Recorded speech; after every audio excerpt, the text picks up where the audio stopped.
I am confident that every Syrian in this world wants to go back and to participate in rebuilding the future.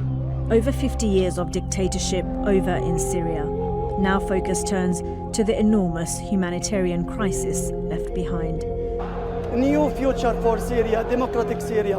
Amina Kholani is a survivor of Bashar al-Assad's torture.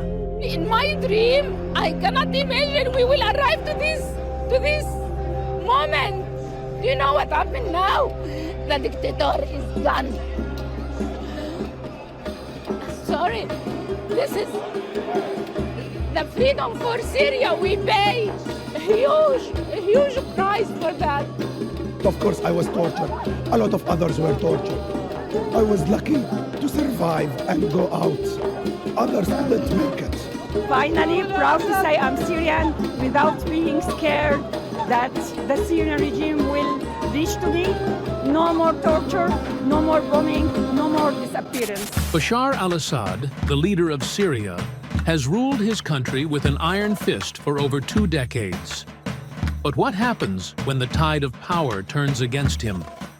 Today, we're diving into the story of a leader who once stood unchallenged.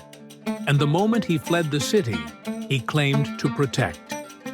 Assad's rise to power in 2000 followed the death of his father, Hafez al-Assad, who had ruled Syria for 30 years. Bashar was seen as a modernizer, a Western-educated doctor with a promising vision for Syria. But that image quickly faded. The Arab Spring swept through the Middle East, and Syrians, inspired by calls for freedom, demanded change.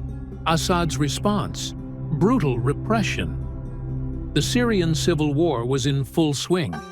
Assad's government faced multiple threats: rebel forces, ISIS, and even international intervention. But amidst the chaos, whispers began circulating. Assad himself might not be safe. The year was insert year. Reports emerged that Bashar al-Assad had fled Damascus, his stronghold. The city was under siege, and rumors suggested that even the heart of his regime wasn't impenetrable.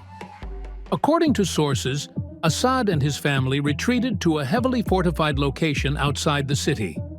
Some speculated he sought refuge in Latakia, a region loyal to his Alawite base. Others believed he fled entirely to Russia or Iran, his key allies. As Assad's government lost control of key areas, Damascus itself became a war zone. Civilians paid the ultimate price, with thousands killed and millions displaced. Assad's alleged departure added fuel to the fire. His moment of fleeing the city marked a critical point in Syria's history. It exposed the vulnerabilities of a regime that seemed unshakable and highlighted the resilience of a people fighting for freedom. So, what does Assad's flight tell us about the nature of power? And more importantly, about the spirit of those who stand against it? Let us know your thoughts in the comments below.